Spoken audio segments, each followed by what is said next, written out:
ubutinganyi it's not about look. Yeah. You know? Yeah. It's not about look. Yeah. Rero niba narahisemo kumva wenda ukundana n'umukobwa cyangwa se inzira itangira mu ikorosi inshuro nyinshi ikugeza iyo ugiye nta nkuru wagendana akariro gake na feri ugahirimira ku mpera y'imanga nayo ishobora kugusiga ubaye umushyitsi mukuru wo kwirimbi aho urupfu rurira akagabuye. Icyakora urupfu mvuga si urugena impera y'ubuzima bwa buri wese ahubwo ni ikamba ry'ubugwari rihabwa uwagwabiye mu mico no mu migirire akipfayonza bya gipfapfa akagera n'aho agereranywa n'uwapfuye ahagaze. Ibisa neza neza n'ibyavuzwe ku muhanzikazi Ariel Ways kuva yakwinjira mu muziki kubw'inkuru ziganjemo iz'ubutinganyi zakomeje kumuvugwaho kugeza n'uyu munsi wa none. Iki ni ikibazo yabajijweho bwa mbere muri 2020 mu ntangiriro y'urugendo rwe rw'umuziki, maze asubiza agira ati byarakwafectinze kumva abantu bagukeka ko mu butinganyi, byakwafectinze cyangwa wabyakiriye gute cyangwa iyo ubyumva wo ubifata gute? Bifata nka it's part of my work, you know. Birababaza deep down, ariko ubugomba kubihandalenga nk'umuntu mukuru ukamenya how to react. Ese ndagusubiza cyangwa ndaceceka, you know. So when ibyo bintu iyo bibaye I just ndaceceka ko mba numva nta n'ikintu naganira n'uwo muntu utekereza gutyo, kuko ubutinganyi it's not about look. You know, it's not about look. Rero mbabazwa n'abo bantu batekereza uko avuga ati wambaye ikabutura ni abahungu leta mvuga ko you're gay. So that's really cheap mentality. Tutirengagije ko nta nduri ivugira ubusa ku musozi, bimwe mu byashingirwagaho mu gushinja Ariel Ways ubutinganyi hirya y'imyitwarire ndetse n'imyambarire nk'ibya kigabo. Mu mashusho y'indirimbo ze zimwe na zimwe yakunze kugaragaramo nk'ureshya abakobwa bagenzi be, ibyo yabajijweho inshuro zitagira ingano ariko wakabitera utwatsi, nyamara rubanda babibona ntibatinye kumubwira ko bizamukururira umuvumo. Nk'uyu wabimubwiye muri aya magambo agira ati witwa Godfrey uwapfuye yarihuse, ishyano ryatashye i Rwanda n'ibitari biriya tuzabibona gusa kariya gakobwa ngo ni Ways ibintu kishoyemo bizagakururira umuvumo. Hari icyo wasubiza kuri no comment? Kubera ko uruhererekane rw'inkuru nk'izo z'ubutinganyi zamwandurizaga izina mu bitangazamakuru no ku mbuga nkoranyambaga, kandi ari nabwo agitangira umuziki muri Kamena mu mwaka w'2021 yabonye atazabivamo, ahita ahindura umuvuno. Imitwe y'inkuru zamuvugwagaho mu binyamakuru ihinduka urukundo rw'urumamo yakundanye na wa musore w'inyinya Crash wa Joyeuse cyangwa se Juno Kizigenza.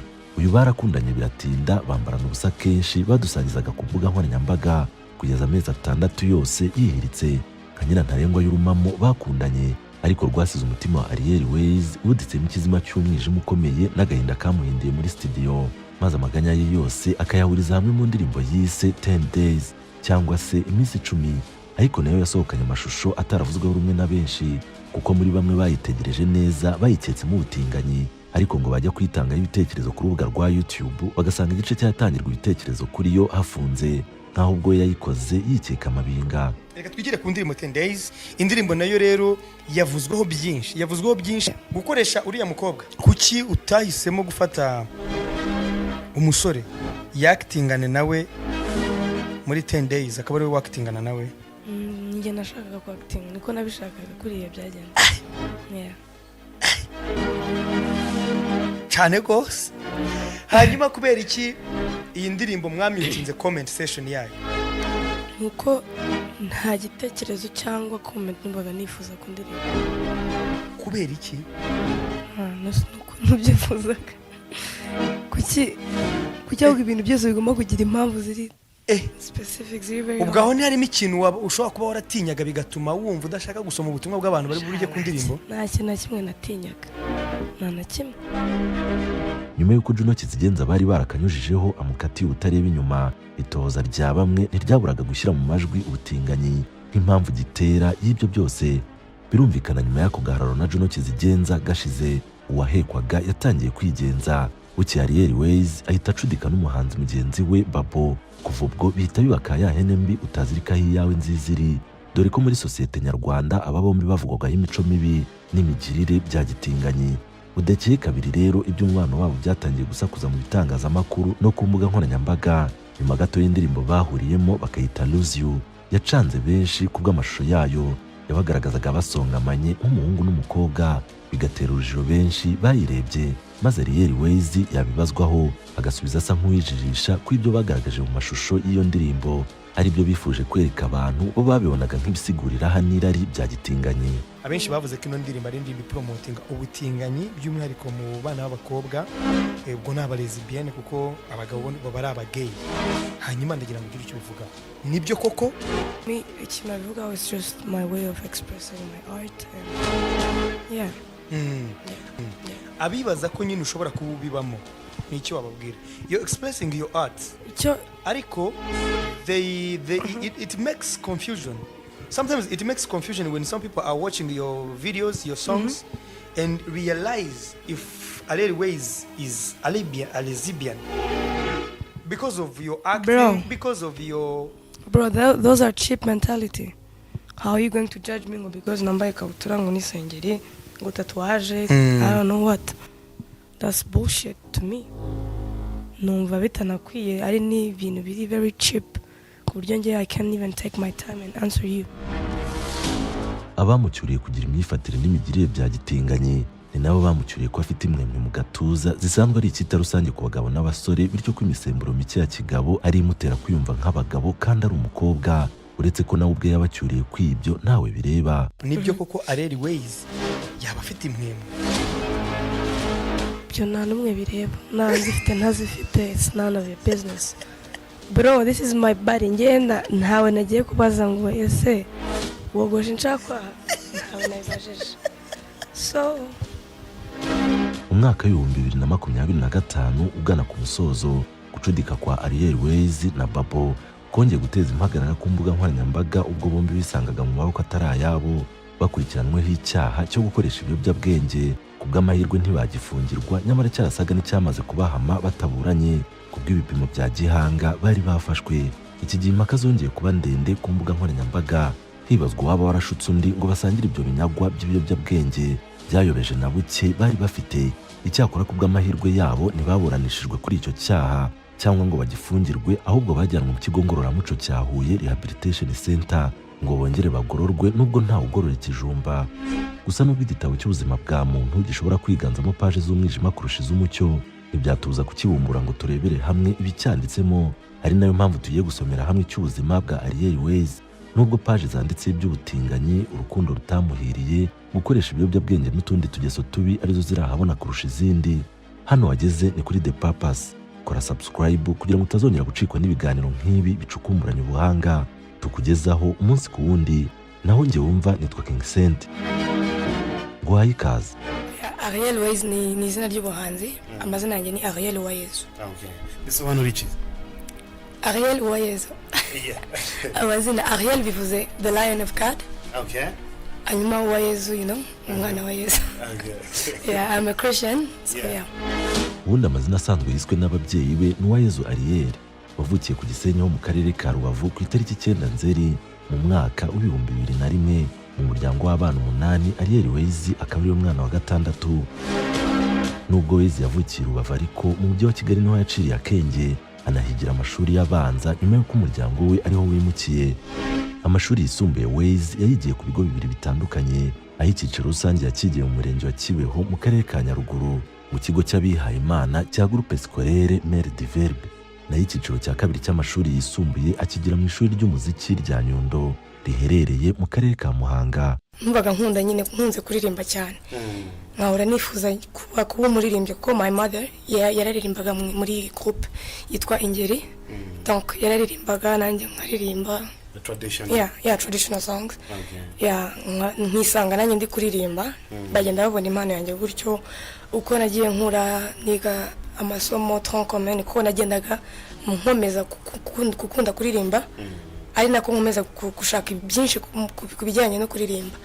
Rero nsoje tronkomene ubwo numvise ko hari ishuri rya muzika mu Rwanda ryaje, ndavuga ni this is the right opportunity for me yo kujya kwiga. Mbiganiriza ababyeyi barabishyigikira cyane.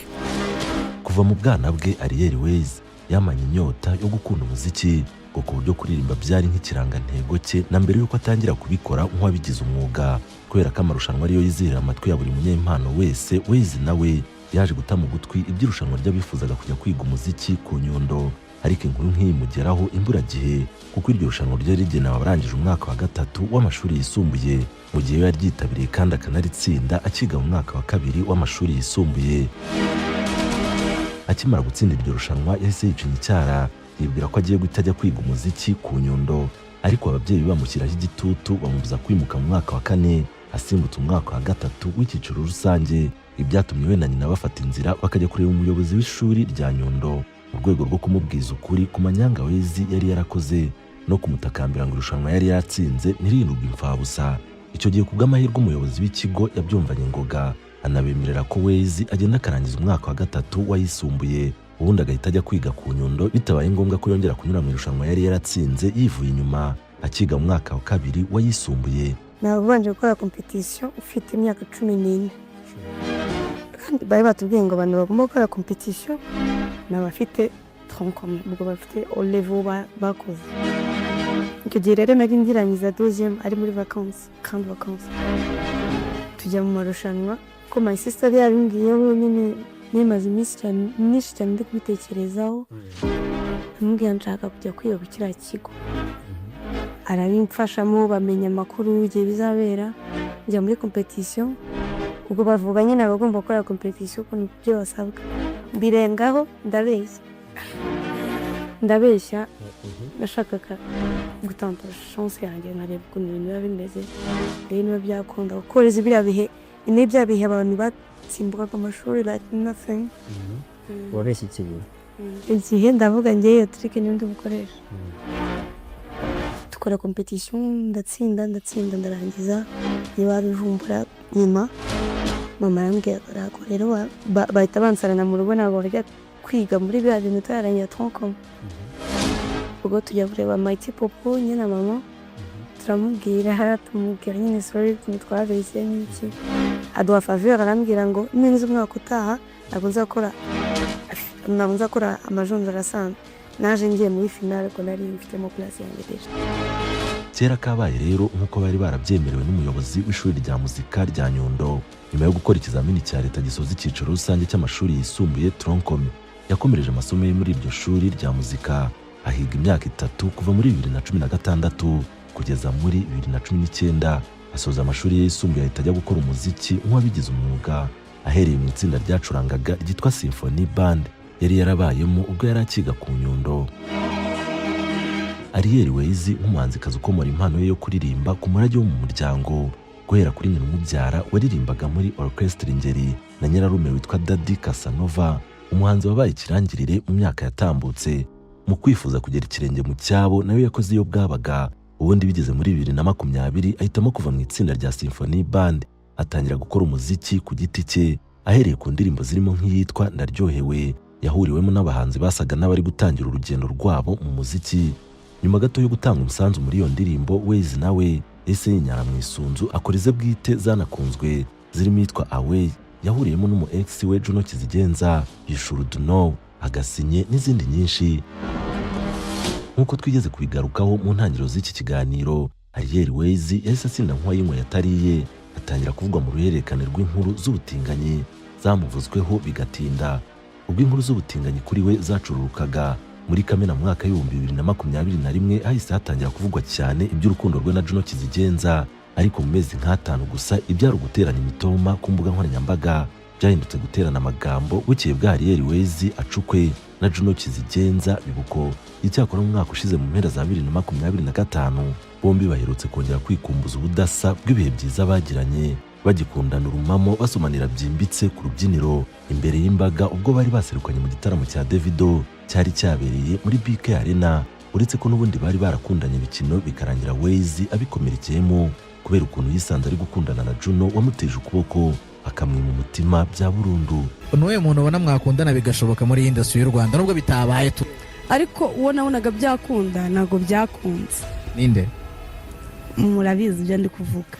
Tugarutse ku rugendo rwe, nubwo rwose Ariel Wezi yagerageje gukora iyo bwabaga, ariko kuri barasa n'uwatsikiye asubira inyuma kuko nta ndirimbo iheruka gukundwa nk'iza mbere mu ruhererekane rw'amarushanwa yitabiriye uhereye kuri The Voice Africa ya 2020. Wezi ntiyagize amahirwe yo guhigika abo bari bahanganye kuko kugeza na n'ubu mu kabati ke k'ububiko nta gikombe cyangwa se umudari w'agaciro arabikamo abikesha muzika agiye kumaramo imyaka isaga 7 yose abikora nk'uwabigize umwuga. Uyu nawo ni umusozo w'ikiganiro cyacu cya none. Wakoze kubana natwe hano kuri The Purpose. Naho utaha Imana ibarinde.